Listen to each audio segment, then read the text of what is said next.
Hello and welcome to another video and podcast on fantasyfootballscout.co.uk. My name is David and today I am joined by Mark from the editorial team at Scout, because we are going to have a look at what the preseason matches have taught us so far again. Because we've done this already. Last week it was with Joe to pick the brains of those tasked with watching what we can of these matches and gleaning what we can from those games. And they don't stop coming. There's more and more preseason games. They're getting more and more high profile.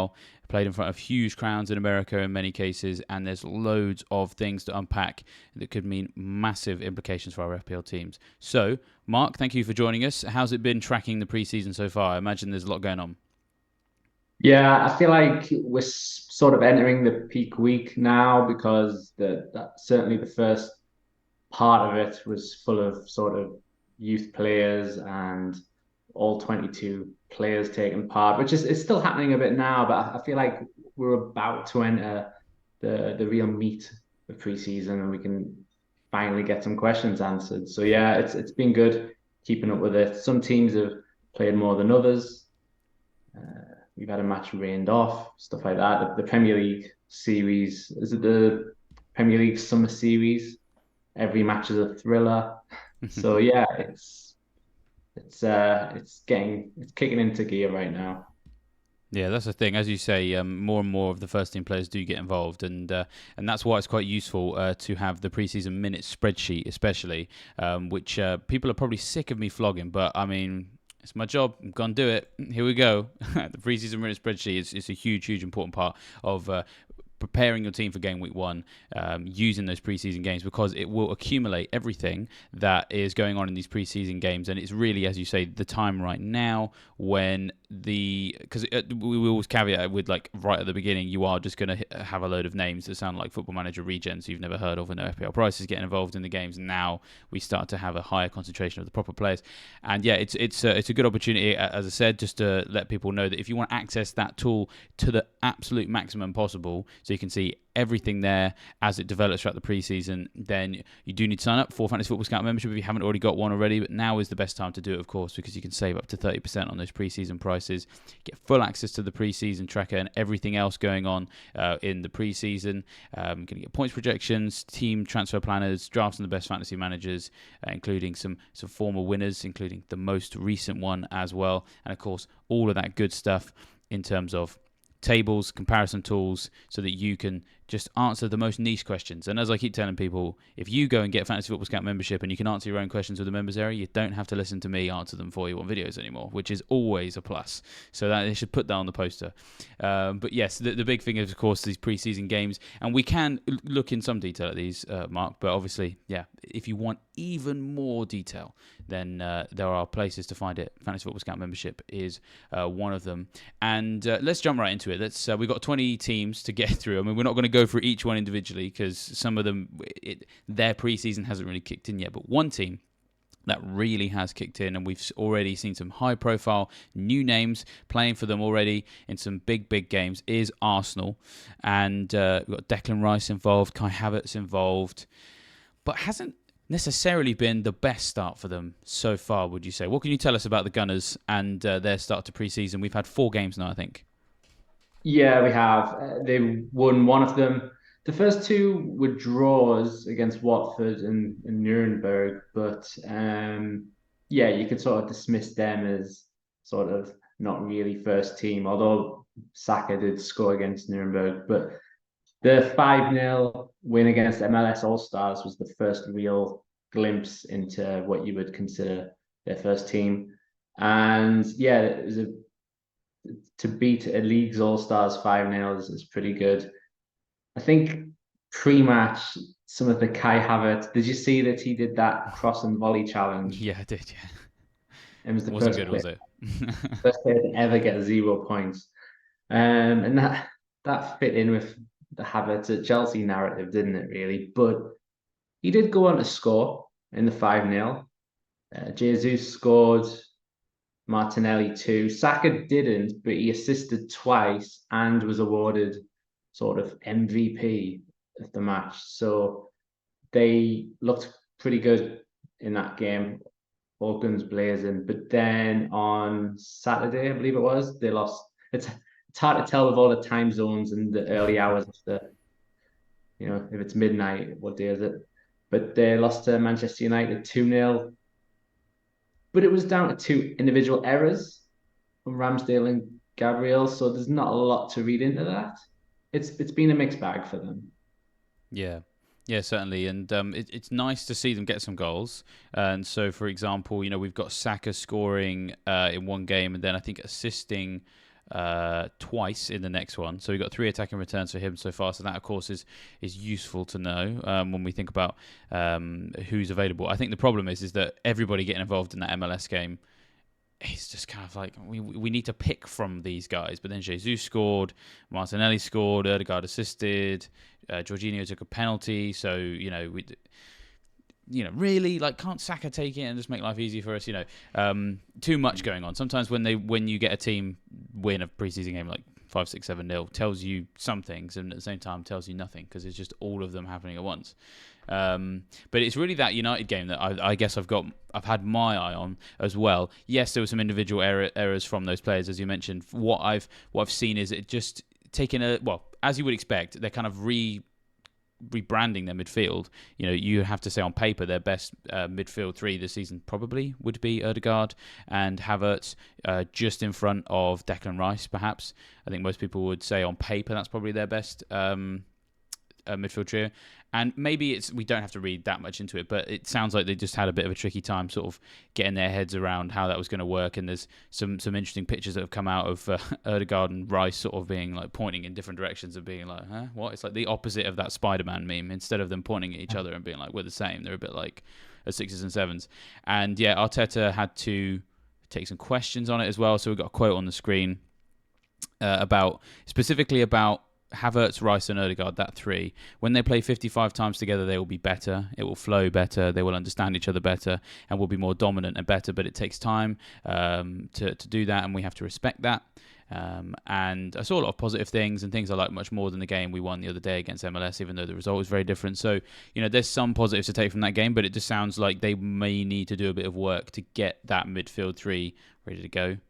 And I suppose them losing to a Premier League team who, well, they will face this season. Maybe there's something to read into that, I guess. I don't know. But I suppose we're still a little bit caveating a lot of things we're saying, aren't we, Mark? Because of how preseason often goes. Yeah. And of course, by the time we lock in our game week 1 teams, they haven't played 55 times together. So, Yeah. so does that affect what we do? But it was a strong lineup, to be fair. I think there was Nketiah over Jesus, but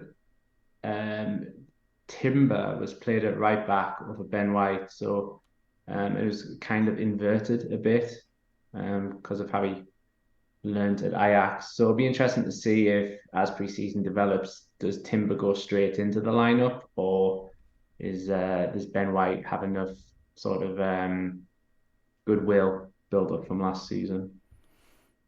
Yeah, well, so as you say, this is the start of the preseason set of matches really kicking into gear. And so what I've actually thrown on the screen right now, it is an extract from that preseason minute spreadsheet. We're not just going to shroud it completely in mystery and tell you you're going to sign up for membership. We'll talk through some of it so you have a good idea of what it's all about. And yeah, the Ben White thing especially is something that's worth tracking this spreadsheet, because the thing is, screenshots every now and then are going to help form that opinion as it evolves through preseason, but the bottom line is this is going to change, because we've at least got, I think we've got 2 more matches that are preseason games, and then there's the at least 2 or 3 more games we've got to play before the start of the season, so it could shift. You've mentioned there about Ben White and him not starting this game, and Timber being involved there. Timber obviously coming in a highly sought after player. People suggesting he might be able to displace Ben White. Ben White actually at the moment is the second most utilised player in Arsenal's preseason, which is what that's showing on the top, because he played more of the minutes in those games when they weren't using their stronger squad, and you had more of those Football Manager regens getting involved. And so that's the sort of thing that you would keep an eye on the preseason spreadsheet to see how does Timber's minutes now compare with Ben White. Is Ben White going to drop down that list, for example? And I'll just run through the top 10 players that we can see so far that are the most utilised at Arsenal. So Gabriel is officially the most used player in any position. Then it's Ben, White, then Nketiah, Jesus, Saliba. So that's the top 5. Ramsdale, Trossard, Saka, Havertz, and Vieira. And Odegaard missed the first 2. I mean, the thing is, with these spreadsheets, you very much have to sort of. It's not just a case of sort by minutes and the top 11 are going to play. You can sometimes have to sit there and kind of go, right, okay, well, we know Odegaard's first choice. Maybe he just missed those first 2 friendlies for this reason, that reason, or whatever. But it can help you with those 50-50s sometimes. For example, Wan-Bissaka versus, I think it would have been Nathaniel Klein, maybe, was perhaps the fullback he was competing with for preseason minutes all those years ago. That sort of thing. And so, yeah, hopefully this gives you a good idea of what it looks like, but also there's the things for you to track as preseason develops, because by the time we hit game week 1 or the week building into game week 1, the spreadsheet may look very different. And yeah, big thanks to Neil and to Tom and to Mark for filling that in for us. It will be just an absolute godsend for you guys when you're preparing for your game week 1 team. Let's shift to a different team in terms of what they've done in the preseason, and we're going to have a look at Brighton now, because there has been a few bits and bobs flying about Xiao Pedro, who it's not like we already had enough Brighton attackers, right? Thanks De Zerbi. Like, let's just put Xiao Pedro back in the conversation, because he's done relatively well so far. Yeah, they've only had one outing so far, and that was the 4-3 defeat at Chelsea in America. And yeah, Xiao Pedro came on and he scored a penalty. And I believe he got an assist as well. So that really puts, if you're someone who's gone for Evan Ferguson, for example, that you're already quite nervous about that, because there's Ferguson, Xiao Pedro, Danny Welbeck, Dennis Undav, they're all fighting for 1, possibly 2 spots, but there's also European rotation to factor in. It's just a minefield.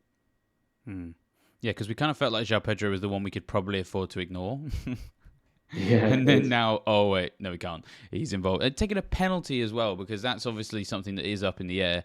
Off the top of my head, I couldn't tell you who was on the field when he took that. And of course, it is a preseason game, so it might not necessarily mean as much, of course, because they will do a lot of practicing and training, of course, as well.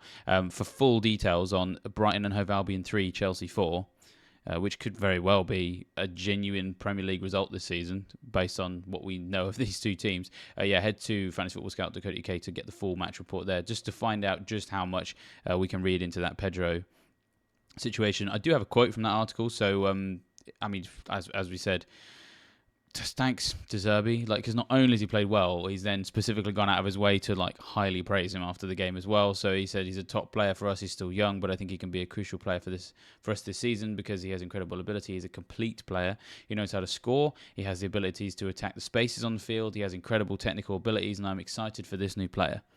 Well, that sounds like a guy who has a decent chance of starting games. Why else speak of him so highly? But as we know, rotation was rife at Brighton last season when they had lots of games in quick succession, and that is probably going to be their scenario this season with European involvement. I suppose with Brighton, without wanting to flog that preseason minute spreadsheet again, it's going to be really important to see who is. There's probably going to be a core. There's maybe going to be 6 or 7 who start 3 in every 4, and it's working out who those guys are, and you can probably work that out based on July 26th, they face Brentford in Atlanta. Then they face Newcastle in New Jersey. And then at the Amex, so back at home. On August the 6th, they face the new Bournemouth manager, his old team, Rayo Vallecano. So there's 3 more matches to come with Brighton. I suppose we've covered Pedro. Is there any other 50-50s? Or I think we've said this before. There's basically a dice roll. There's too many people for it to be a 50-50. What would you be looking out for in those games, Mark? Yeah, well, first of all, I was disappointed to see Enciso not start against Chelsea. He came on off the bench.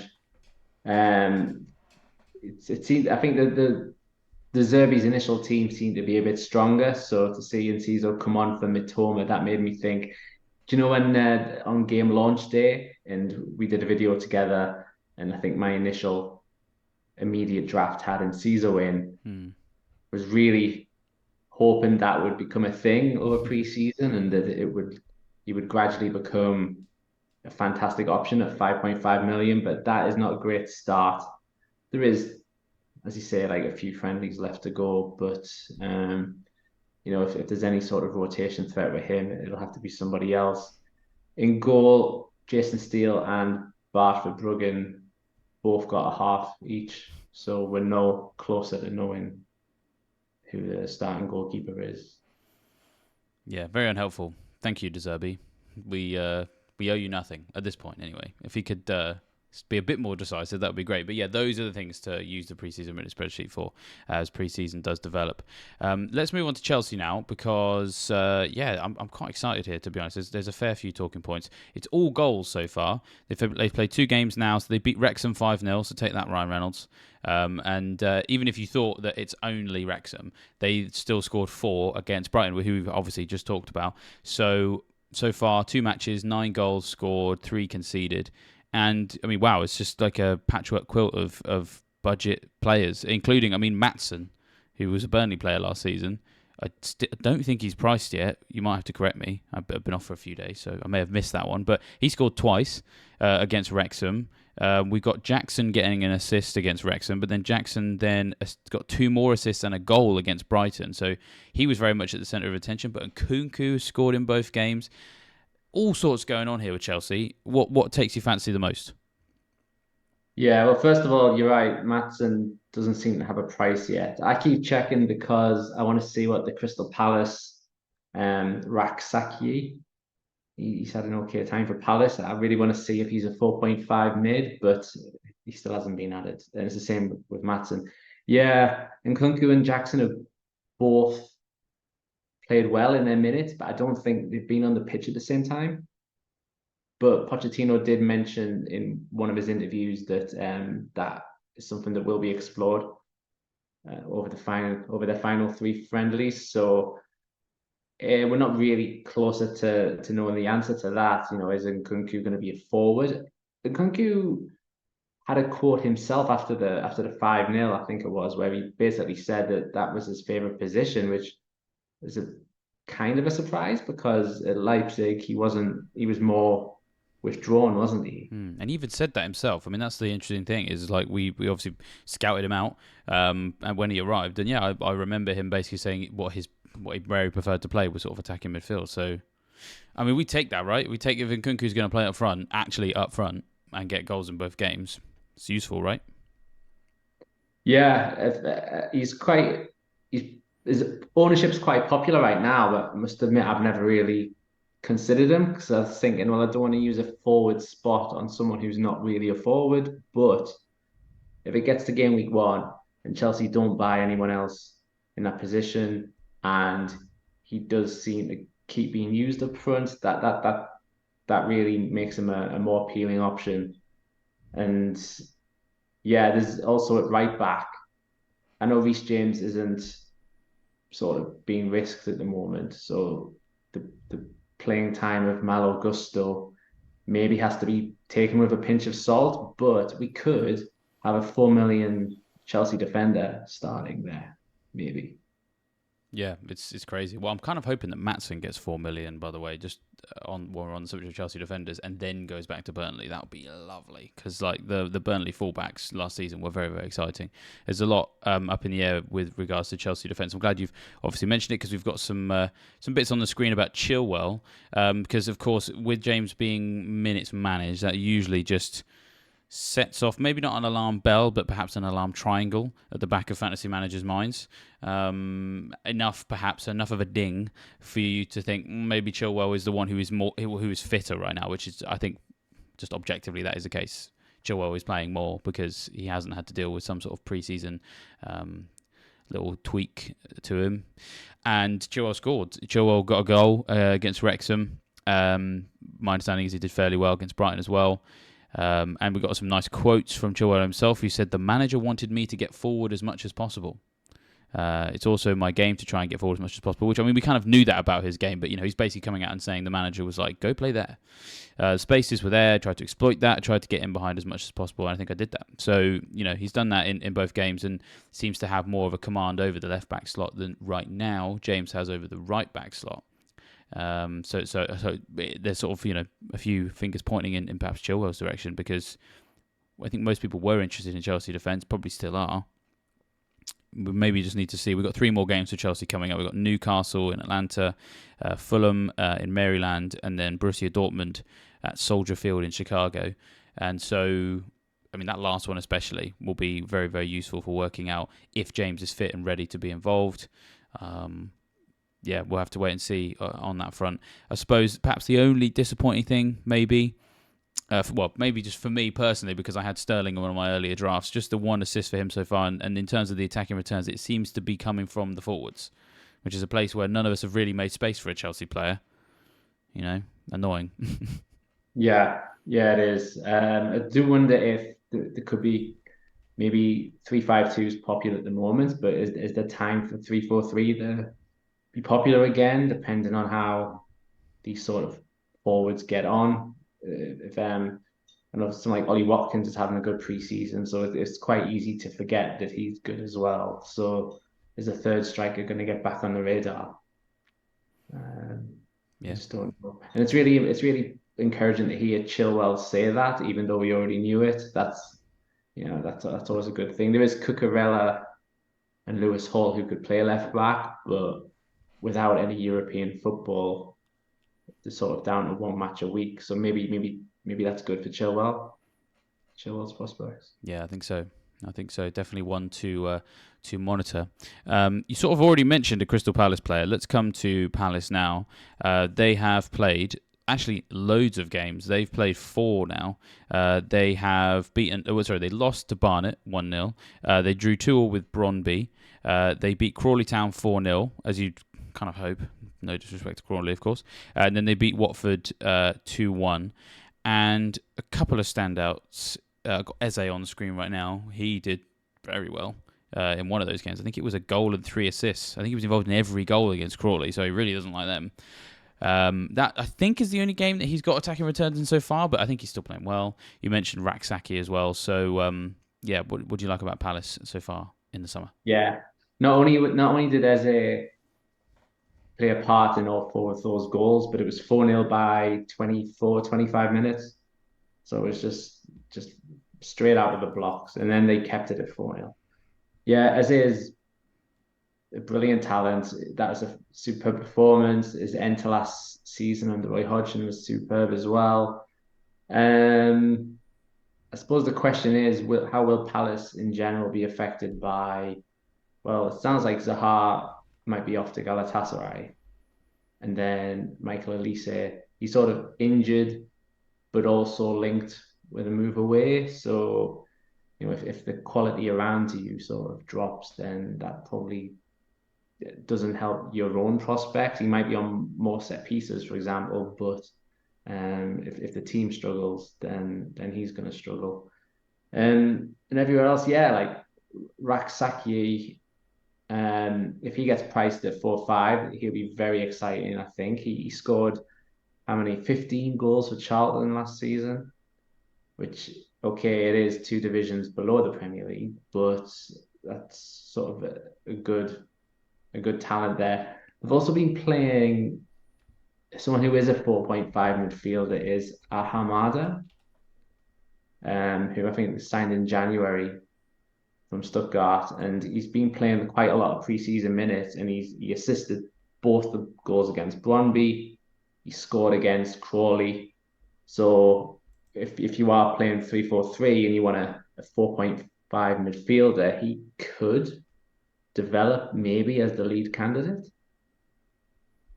Yeah, I've been looking at him earlier on, and yeah, Raksaki. I hadn't really. I mean, I probably should have heard of him because I have seen League One football in the last year. But if he can come in priced as you say, that would be useful. Ahamada probably interests me a bit more.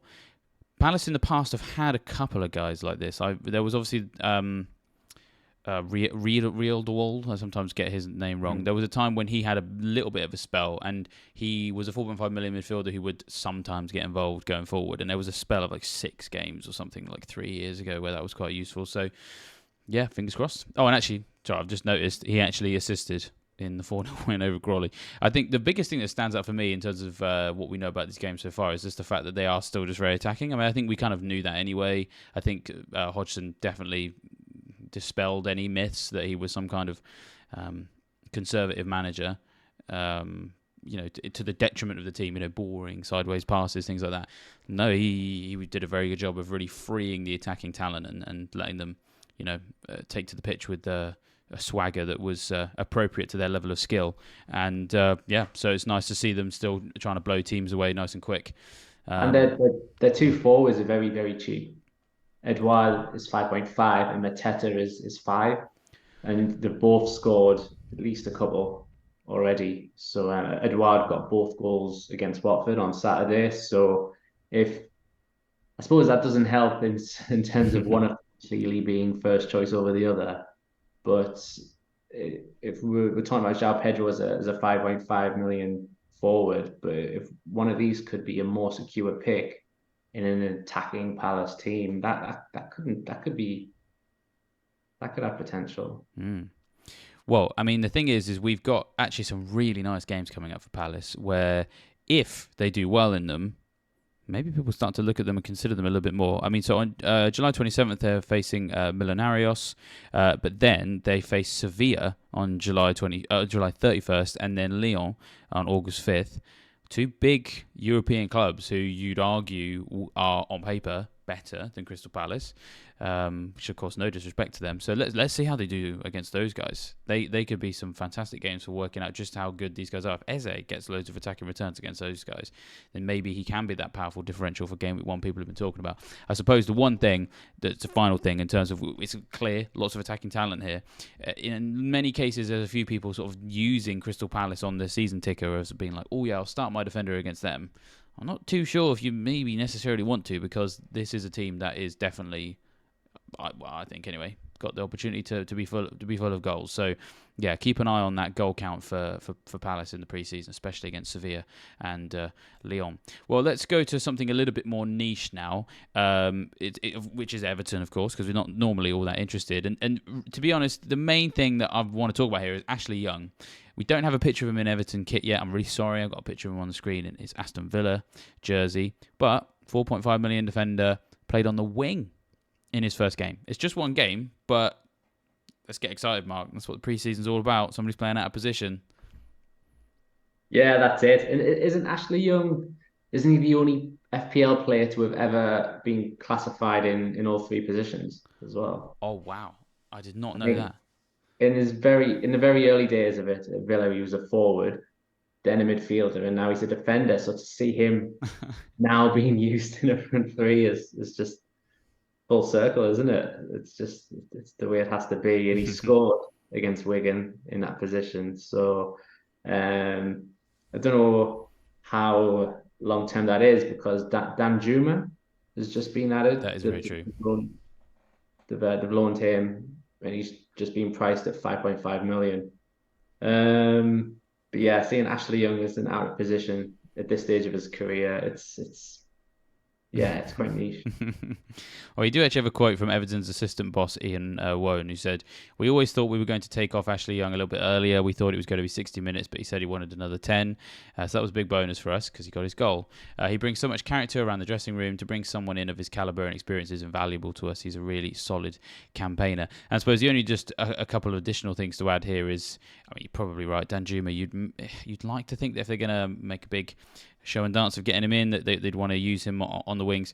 It seems to be that Damari Gray's not all that favoured really at Everton, and so and the thing is, Sean Dyche actually is one of these people that's kind of prepared to just play people and say age is but a number. He's a big fan of people who have lots of experience and who he would see as a proper player. Someone like that. And someone like Ashley Young is hugely experienced. He's won stuff in the past, like quite a while ago, to be fair. But, he and of course, as you said, very experienced in that he has now played in all 3 of the outfield positions in FPL as well. So, we don't want to get too ahead of ourselves, but we wouldn't be too shocked, perhaps, if Ashley Young was involved in our position at the start of the season. So just keep an eye out for that. Another reason to keep an eye on the pre-season minute spreadsheet. Well, let's switch to the other side of the city, from the nicheness of the Toffees to the more obviousness of the Reds with Liverpool. Salah already turning some heads in pre-season because he is getting involved in attacking returns. So far, they've only just played the one game against a team that I've never heard of from Germany, called, I think, Karlsruhe. Who knows? I'm not sure if I've Yeah, said that correctly. But it was to christen their new stadium as well. Yeah. the BB Bank Wild Park.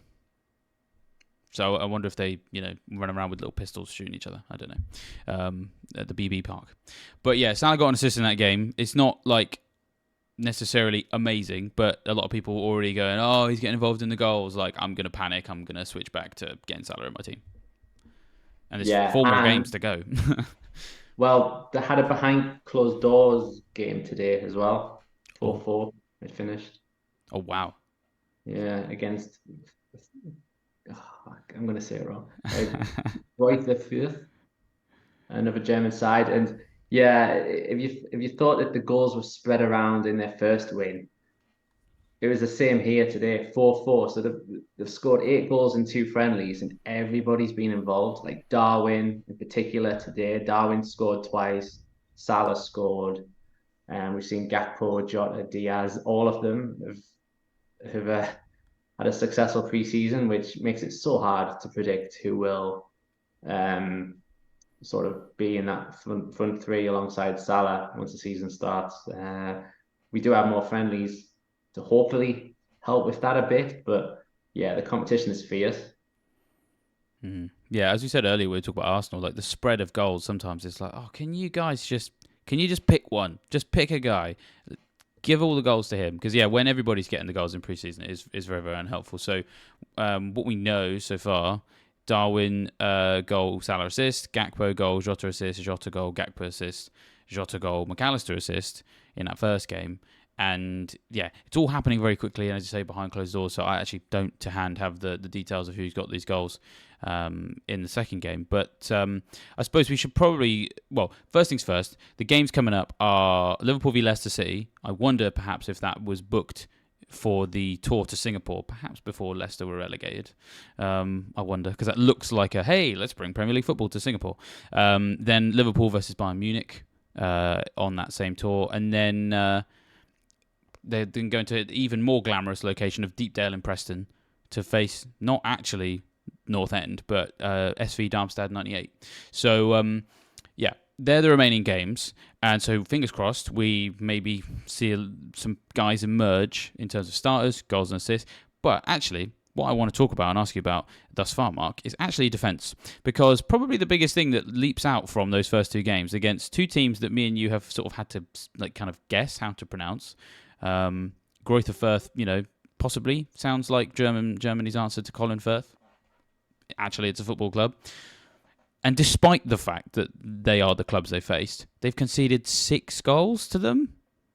That's not good, right? And maybe it's pre-season, but against Leicester, Bayern Munich and SV Darmstadt, we probably want to see slightly better defensive potential from them, because Trent's 8 million. Yeah, that was my sort of view on Trent all along. That like he's had a price rise to 8 million, and yeah, he probably can get an assist, but if he also concedes twice in the same match, then he's not really delivering, is he? Really? So they've conceded 6 goals there. I think well the views in both matches, Trent hasn't been a right back inverting into midfield. He has just started in the midfield. Now that could easily just be because they're a bit light on bodies there at the moment. With some of them being linked with moves to Saudi Arabia, a couple of injuries. So we haven't actually been completely able to see yet if Klopp intends to continue with how things ended last season. But it worked, so you'd assume so. But yeah, in terms of defensively, like if you're going to spend £8 million on a defender, which is far more than anyone else, you've got to at least be able to keep clean sheets.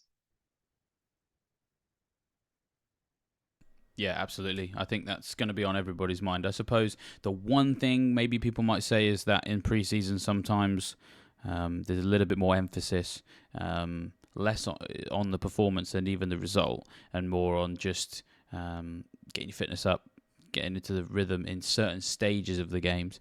This game being behind closed doors, for all we know, they went 4-0 up, took everybody off, and then the kids conceded 4 goals in the last 10. Maybe that Well, information may trickle out. We may get more on that. Alternatively, that's not what happened. It's another reason why the Leicester game, Bayern Munich, SV Darmstadt, all eyes are going to be on that Liverpool defence. totally. Well, even on the last day of the season, it was 4-4 against Southampton. And again, yeah, True. there was nothing on the line in that match either. But it's just something to think about, really, because we can use excuses for every time they do that. But eventually, maybe they just aren't a great defense at the moment. I like the mild impatience in your voice there. As I started trying to make excuses for Liverpool, and you're like, no, stop it. They just suck, David. Like, just own up to it. Which we may get further proof of with those other preseason games. So I'm sure Mark especially is going to be watching them with an eagle eye, so he can turn around and say, "I told you so." And I for one want to see that happen. I want to see you prove me wrong. I It's feel like more I like enjoyed the other way. that. Well, let's talk about Man City now. So we're up in the ante here with some more big clubs, big names, and some. I mean, Pep has like actually been useful. I mean, what's going on? We're through the looking glass. It's crazy because we've had quotes on De Bruyne, we've had quotes on Haaland. We've only had one game so far: Yokohama F Marinos 3, Manchester City 5. Haaland, I think he scored within 7 minutes of the preseason beginning for him, so he continues to terminate as the Terminator himself. But let's start with the probably the biggest talking point, I think, for those of us looking to find options in defence. John Stones playing a slightly more advanced role, scored Alvarez assist as well. So let's talk about John Stones. And we got a quote from him. I absolutely love the freedom to get forward and create and bring my qualities and that side of my game out. I surprise myself sometimes the positions I get in. Well, you're certainly surprising us, John. 5.5 million. We were already talking about him as being the best Man City defender to own because he basically made himself indispensable to the team with that. It's not really an inverted fullback role. It's kind of that additional number 6, or I suppose it's a number 5 now, I think is the position people have been talking about. Centre-back who steps out and plays in midfield. He got a goal, and he's talking about getting forward. Are you excited about that? Yeah, it's very interesting. I haven't once had any draft of a Man City defender in just because of, well, Pep roulette and all that lot. Yeah. But if quotes like that, a goal like that, it does make you think that if and Man City do play on the Friday of game week 1, so we should kind of have leaks perhaps whether Stones starts the opener against Burnley. Yeah, there probably will be the occasional game where he frustrates us and gets rested, but as long as you give yourself a good fourth defender, it's probably worth the risk. And that sort of quote is very encouraging. And yeah, he probably is the best defender. I haven't heard much about the Gvardiol transfer yet, but that's probably more likely to affect Ake, you would think. Yeah, or perhaps Laporte or Diaz, or because in the 3-2-4-1, Gvardiol, you would say, is going to go in that back three rather than the middle two. Yeah. Yeah. Yeah, I think so. And Cal Walker seems to be off to Bayern Munich. So it's just really Stones and Akanji, sort of Diaz more on that sort of side. So he's a really tempting option. Yeah, indeed. Tempting is the right word because, as you say, he's not really been talked about all that much thus far for some of the reasons you mentioned there. He was actually in my first draft. I will just say that now.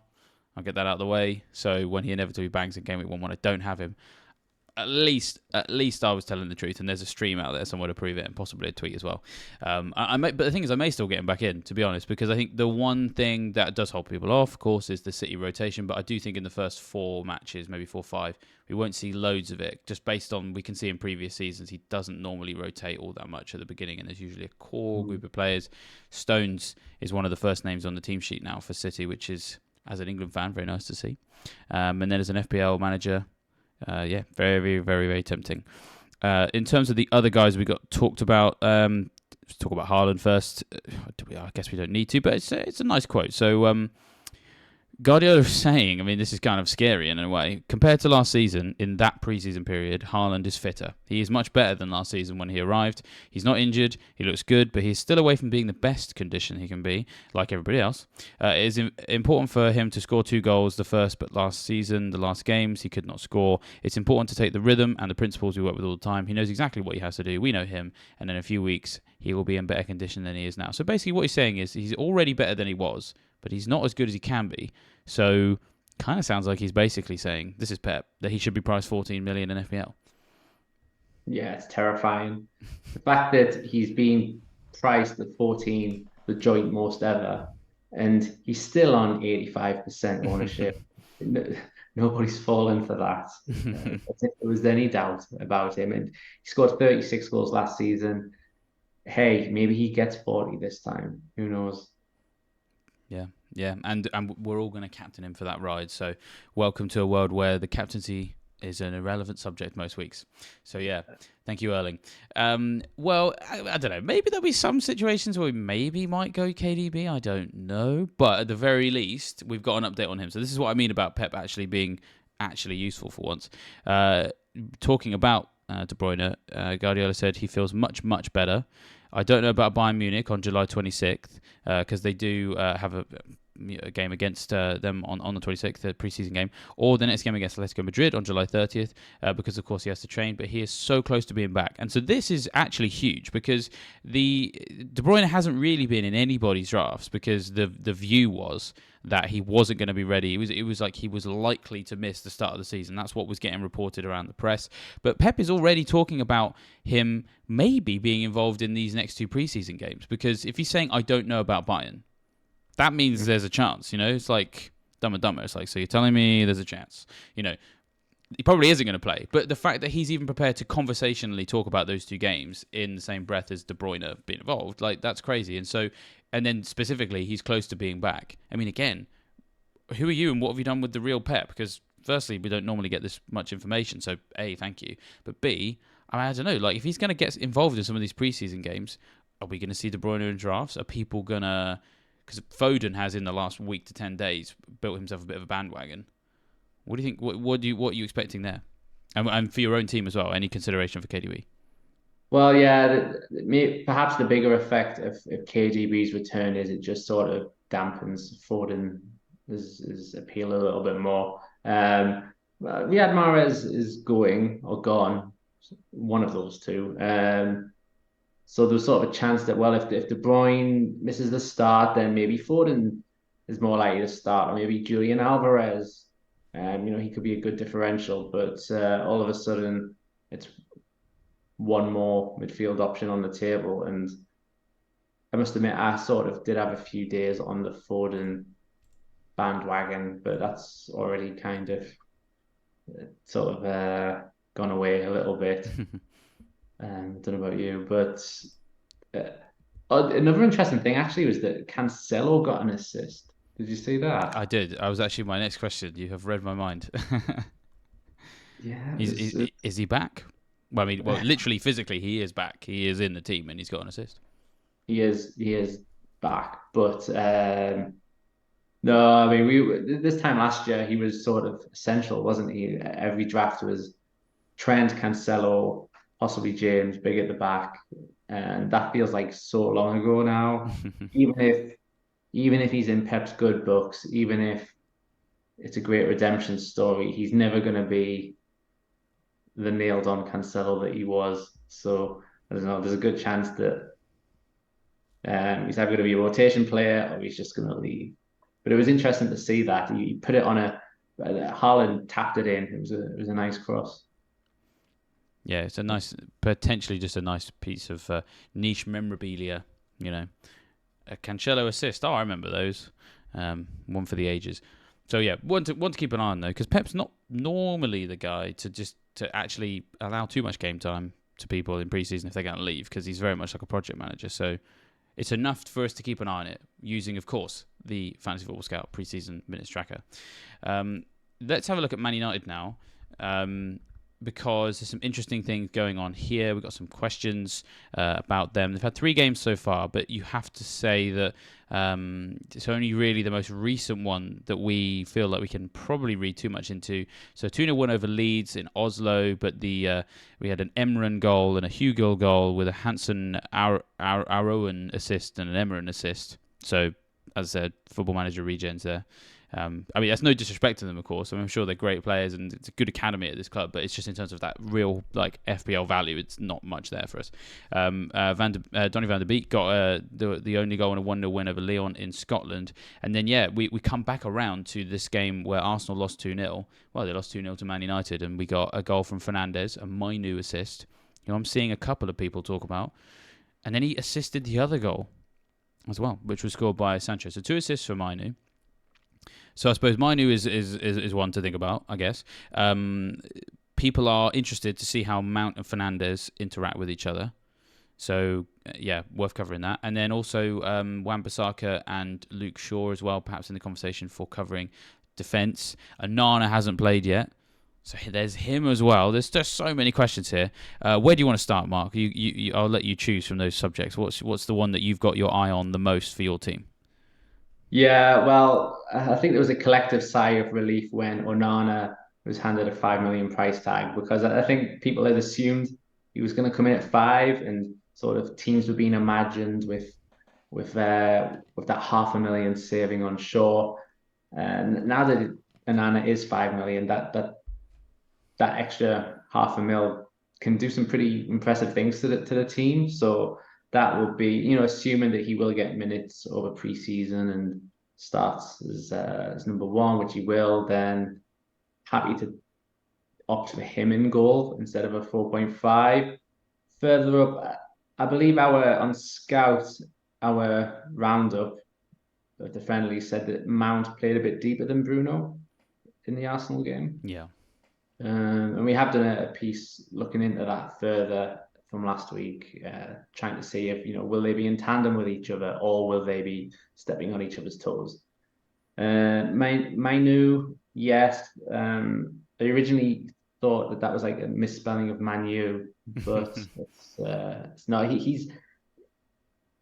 There's a lot of hype around him over the last few days, and Ten Hag seems to be wanting to see as much of him as possible over pre-season, but that doesn't translate to FPL appeal, obviously. I think something that could be interesting is that Jadon Sancho has been used as a makeshift forward over the last 2 games, simply because they haven't bought one yet. They haven't bought the Atalanta striker. But he did score against Arsenal, Sancho. So if his confidence suddenly came back and he became the player that we saw at Dortmund, that could develop into something. But in all honesty, there's so many options in their midfield already with Rashford, and Fernandes is really cheap, and 7 million Mount could turn out to be good value as well. It's something that we're just going to have to keep an eye on, really. Yeah, Man United's preseason in earnest is still kind of in its infancy, because those first 2 games, as you said, with not too much we can read into, but they do have coming up. Ryan Reynolds has thrown his hat in again, so Man United versus Wrexham next time out. Then Real Madrid in Houston, so we'll find out if they have a problem. Then it's Borussia Dortmund in Las Vegas. RC Lens are coming to Old Trafford on August 5th, and then they're going to the Aviva Stadium in Dublin, which is a great stadium, by the way, to face Athletic Bilbao on August 6th. So looking at the congestion of those fixtures, you could maybe expect the Lens game and the Bilbao game perhaps to have different 11s, or very few people would start both. But the spreading out of the other 4 games, especially Dortmund and Real Madrid being 4 days apart, they're probably the ones to have a look at for who's going to start in certain positions. Mainu is maybe one of them. I mean, just if people don't know who he is or what he is, his relevance is in FPL, he's a 4.5 million midfielder, which we haven't really been too excited about so far this preseason, and especially in a world where 3-5-2 has been king. But if it's going to get dethroned, you will need a 4.5 million midfielder. So an eye on him could be worthwhile. Unlikely that he's going to be a starter come the beginning of the season, but you never know. Stranger things have happened, of course. So yeah, keep an eye out for that. I think my only feedback, is actually just additionally on defence. I'm very intrigued to see what we get in the back four. Now, I'm not for any moment suggesting that Brandon Williams is necessarily going to get too near the team, but he's had some involvement so far, and he's 4 million. A couple of injuries could see him step in. Of course, he has had loans out before. And I think he's very good whenever I watched him. So I've got a bit of an eye on what happens with him, either at United or elsewhere. But the biggest thing for me, we talked about this earlier on today in the Scout Report video on Onana, is Aaron Wan-Bissaka, who is currently the joint most used Man United defender so far in the preseason. He's the most utilised fullback as well. And he actually was way further forward and more predominantly further forward against Arsenal than Luke Shaw was. And so we got a nice little tidy heat map on the screen and in the article on that win that United had against Arsenal, where you can see that Shaw spent most of his time. There's like a massive angry orange blob in literally the left back position for Shaw. And there's a sprinkling up the left of him making an effort to be a fullback in the traditional modern sense. Wan-Bissaka's is much more heavily concentrated in the opponent's half. And especially in the sort of, I would describe it as the Trent space, that space between the halfway line and the edge of the box, whipping balls in there. And Wan-Bissaka finished that Arsenal game with more key passes than any other United player. It is just one game, but it is a team that competed for the Premier League title last season, so it's worth something. And they've got Real Madrid and Dortmund to come as well. So let's see what happens there, because you talked about a 0.5 saving that Onana can make you unsure. Well, and Wan-Bissaka can go 0.5 further. So it's worth a look on him, I think, and let's see how that progresses. So that is the main talking points so far of the teams that we just kind of pulled out. It was difficult for us to go through all 20 in loads of detail. But I've got on the screen right now the pre-season page, which you can access on fantasyfootballscout.co.uk. If you just go to the very top of the site and click on pre-season 23-24 guide, where you will see every single match that every Premier League team is going to play this season in detail, in terms of where it's being played, who the opposition is, when it's being played, who got the goals, who got the assists, who's taking the penalties, who's getting the set pieces, and of course the preseason minute spreadsheet as well, all included in that preseason membership. There are loads of other sort of minor little talking points. A couple of teams we can summarise in like a sentence or two, isn't there, Mark? So might sort of send you on a bit of a roundup now on everybody who's left. Probably starting with, I guess, Burnley, where we've seen just loads and loads of 4 million defenders play a few times. Or I think they've only played one game, I should say. Sorry. I think Burnley have played one match, but just loads of 4 million defenders played. So good news. Yes, in the last week or so, they've had that one match against Genk. They lost 2-0. And yeah, Jordan Bayer, 4 million defender, and also Al Dakhil, 4 million defender, both started there. I guess the setback to that would be that they have a blank game week 2. But James Trafford has arrived in goal. Nathan Redmond has arrived with the funny videos. Yeah, there's because they lost to Genk, there wasn't really an awful lot to say about them. But yeah, any other teams you want? Well, we were talking about Spurs, weren't we, earlier? Because we were kind of hoping to get a bit more information on them in general. We want to see them under their new manager. But, alas, the weather does persist. Yeah. Yeah, the second, but a potential second friendly against Leicester was postponed due to torrential rain.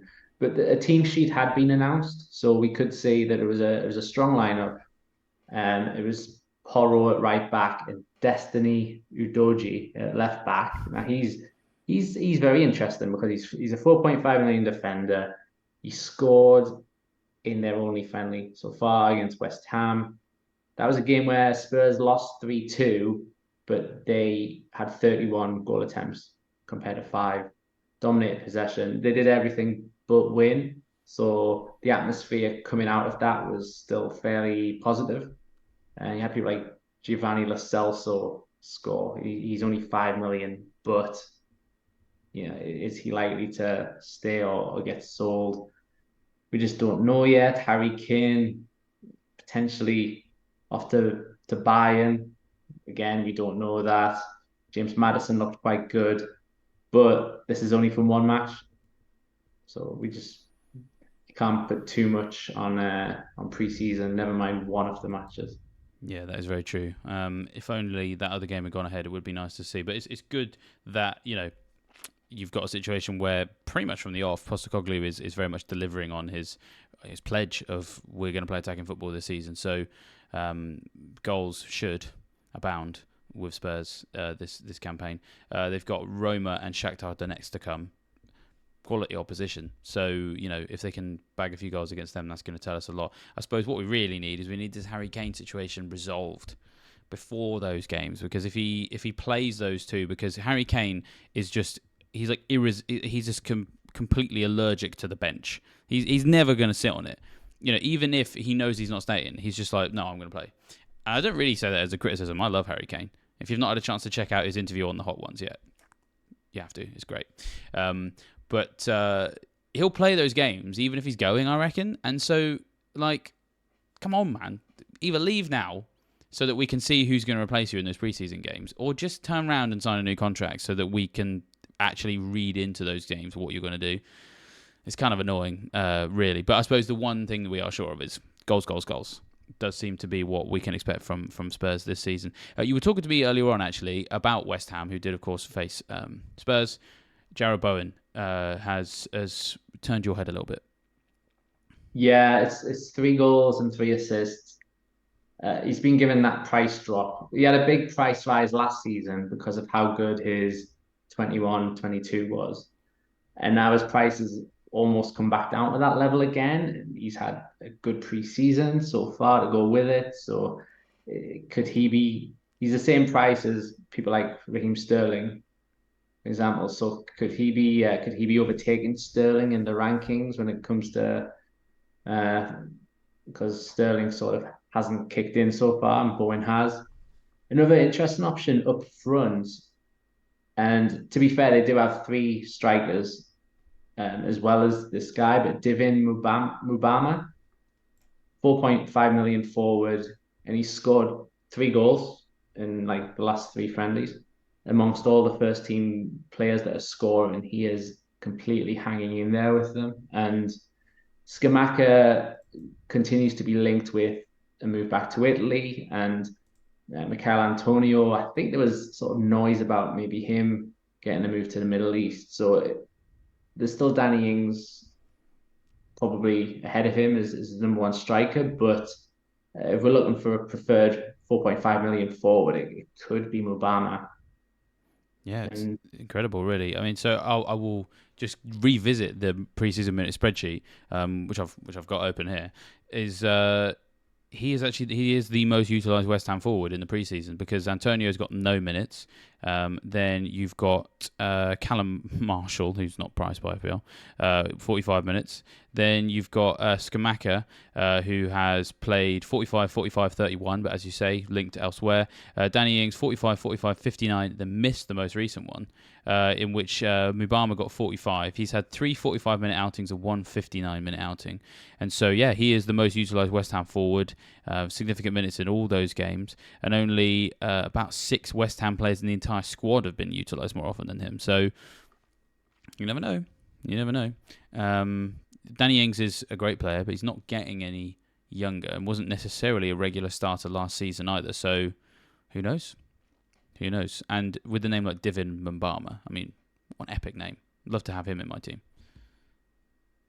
Yeah, it's a great name. if one of the trio of Ings, Scamacca, and Antonio, if one of them could be established as clear number 1 by game week 1, it would actually be very tempting to have a £6 million West Ham striker. But I think the chances of that happening are pretty low. Mm. And there's going to be some uncertainty there, isn't there? And the fixtures are terrible, so I mean, really, you're probably getting excited about nothing. Which fantasy managers doing that, never, never. I will indulge you as we finish with a look at Newcastle because they've actually played 3 games so far, and we've got quite conveniently looking at the preseason minute spreadsheets. A lot of the first teamers are like that. The list of players who are heavily involved is all first teamers. There seems to be a lot we can read into first choice players there to some extent. Not all of them, but we're seeing involvement from Wilson, Isak, Bruno, Guimaraes, Almiron, Cher, Trippier, etc. I mean, Trippier actually is the 5th most utilised player in a season when people are going, oh, he might get rotated. So what have you seen so far from Newcastle as a fan, FPL manager, anything leaping out? When sort of in the early hours of this sort of Monday morning, there was a match against Aston Villa that ended 3-3. It was a really bad start though because Eddie Howe sort of experimented with this wing back formation and it didn't work because Villa very quickly went 2-0 up, should have been 3. But thanks to the youngster Elliot Anderson, who didn't quite get the minutes, he's very highly regarded up here, like it's sort of maybe like the next like a potential star. But the minutes didn't quite come last season, but so far he's got 2 goals and 3 assists over the 3 matches. So all of a sudden, I think he's a 4.5 million midfielder in FPL. Now, of course, he's not really going to be an option because he's likely to be an impact player, certainly a rotation player. He's not going to be in the starting lineup, you would think. But if he keeps doing this over the final 4 friendlies, maybe he forces his way into Eddie Howe's team. So Newcastle got it back to 3-3 thanks to him and Isaac and Wilson. Harvey Barnes is now added to the game as a 6.5 midfielder. Anthony Gordon is the classic, like a new signing, because his half season last season was really rubbish. And Sandro Tonali was such a coup, really. I still can't believe that happened, that he came to Newcastle from Milan and he's been playing deep. And you can already tell he's just a classy player.